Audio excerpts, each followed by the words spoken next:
guys, welcome back to my channel. I'm so happy that you're here. So actually a couple of days ago I asked you guys in a poll what kind of videos you guys wanted to see, and most of you guys said you wanted to see like marriage and relationship videos. So I said, why not throw a couple of these kind of videos in there. If that's what you're into, please make sure to subscribe to my channel to see more videos like this and just get some great advice on your dating and marriage relationship. I do want to say I am not a marriage expert. I just got married about 8 months ago. I was in a relationship for 3 years and we really put God first. We really tried to put God first, and we wouldn't have made it as far as we have without the Lord. So I'm very passionate about that. So if you are too, make sure you like this video. Make sure you subscribe to my channel. So being married, there are so many things that I'm just like, wow, like this is something that I really need to work on. It's something that I need to do more. And then I started to think, well, these are things that I should have been doing when I was single or when I was dating. 3 great things that you should do while you are waiting to be married. And I think they're beneficial for you even as a single, but when you get to marriage, it's going to be a blessing to you. Some of these things you might already know, but it's always great to have a reminder again. Tip number 1, while you are single or dating, make sure that your priority is developing an intimate relationship with God.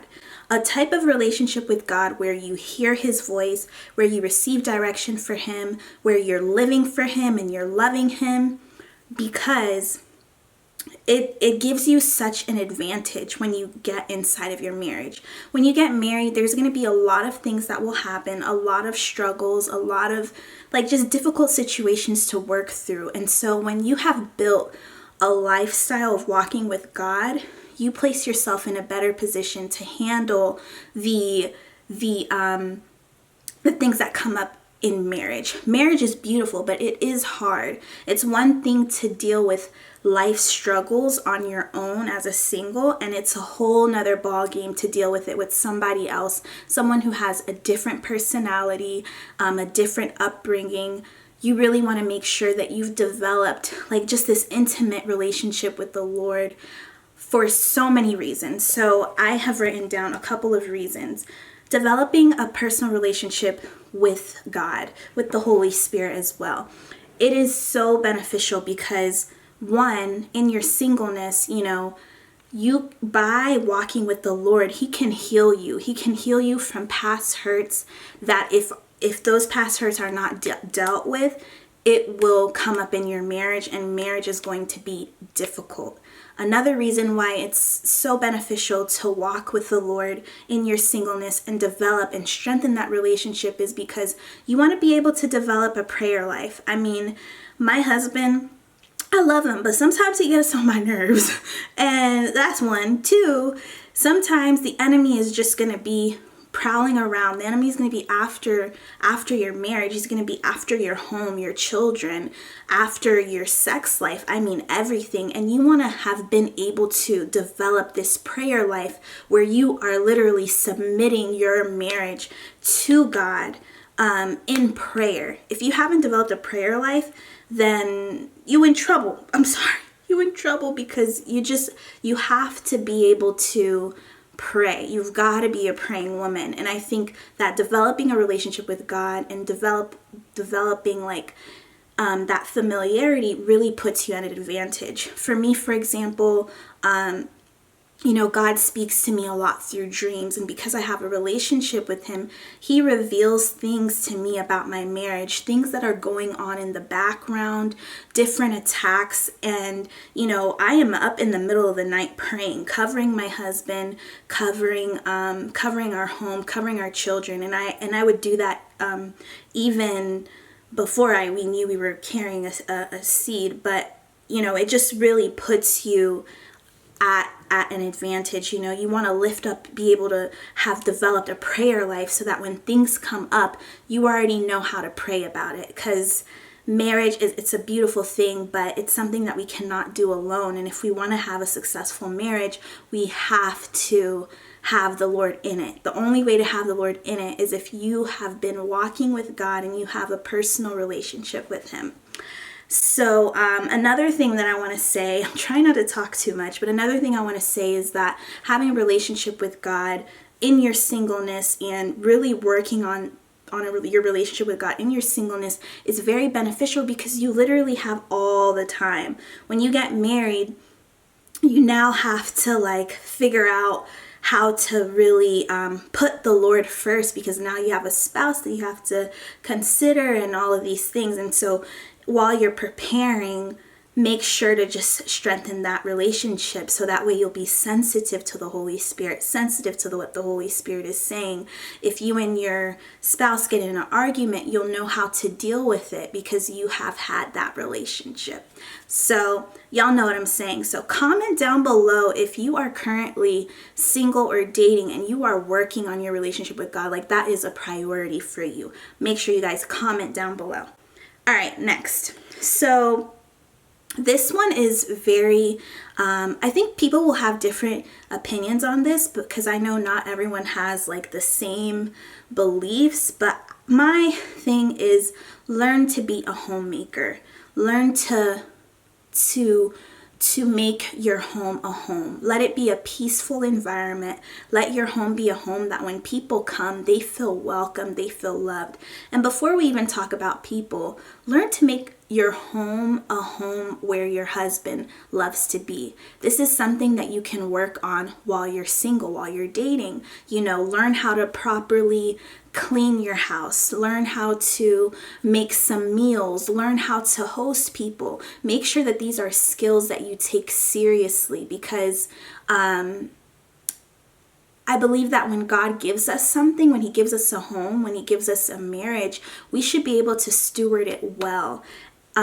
Can I be honest with you guys? Like growing up, I did not like cleaning. Like I didn't like cooking. I didn't like cleaning. So now when I met my husband, he was very serious about marriage, and he didn't have to say anything, but I knew that being a homemaker was something that was important to him.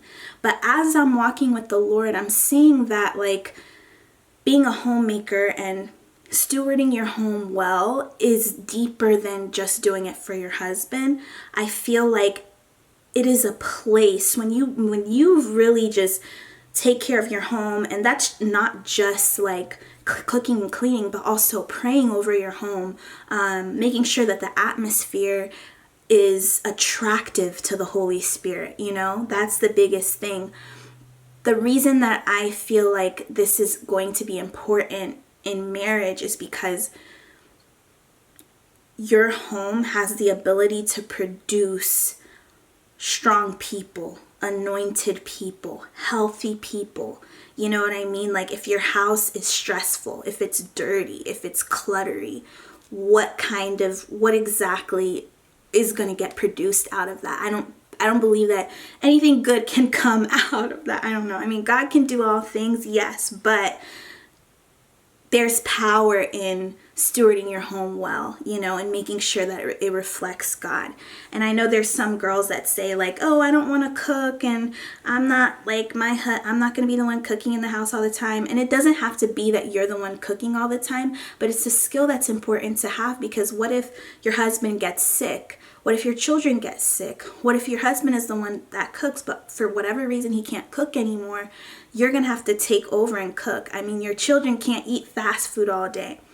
I love fast food, guys. I can't even lie to you. I love fast food. But like, you know, you have to have that skill. So when you are preparing for marriage, get with some women that cook.